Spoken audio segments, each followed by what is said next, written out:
They all played great. But if you're Who won that game for them? which Bron. play? Bron. Absolutely. Okay. Y'all Absolutely, Bron won that game for them. I'm asking opinion. And you know what, man? With a I little think, sauce of Steph. See, I think he's got a different answer. Yeah, I'm gonna let P go. Yeah. No, listen Love though. this. Listen though. And I'm not taking no credit away from what Steph did, right? They all, like, when you talk about the big three, that's the head of our USA team, and KD, Bron, and Steph, right? They all played major roles in every part of that game. What Steph, his 34, 36, if he doesn't do that, we lose. You know what I mean? So, like, everybody, I'm not saying Steph wasn't a big factor in that game either, nor was KD. I'm not saying KD wasn't. But Bron, like, I think Bron took it as the initiative of, like, we not losing this game. Like, Steph, I need you to do you, right?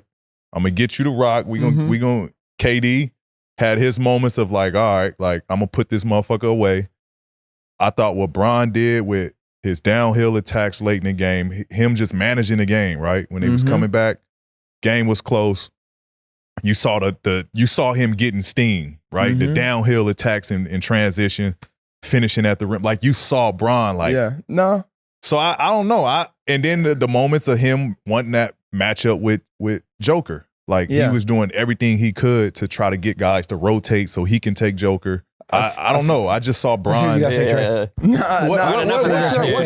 Let's let the guest answer. What's your take? What's your take? Say, Trae. I think you made great points, but if you look at Steph had 36, but he also had 8 rebounds. He also had 9 assists. Like, he did literally everything. I mean, Bron had a quiet triple-double, and he also, like, managed the game at the end, and he made some loud moments at the end. But if Steph didn't have 17 in the first quarter, they would have been down 20 plus.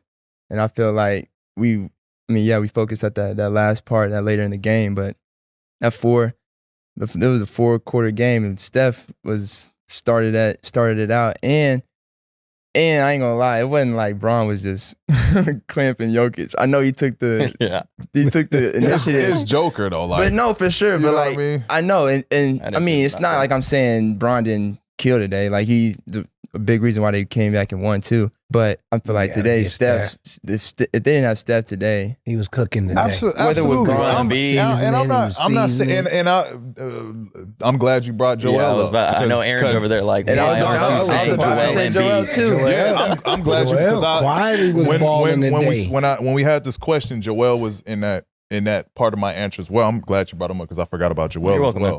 Appreciate that, because Joel also, if Joel didn't go and get some of those baskets and some of those blocks and challenging Joker at the rim, and if his presence wasn't on that floor either, we lose. But that's where I put him and Bron on, like, that 2A 2B level. And Steph the one, because obviously they both had big moments, Bron and Joel. But Joel had it later in the game. He had some big time defensive plays, like you said.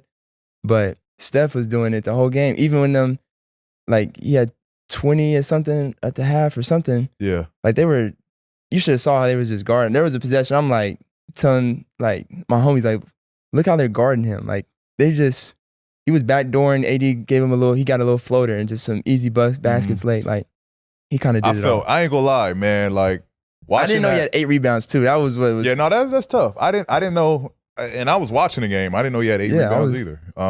You just see his scoring and the big shots that he made. But, like, watching the game, bro, like, I don't know. I felt cheesy because I was, like, getting chills and shit.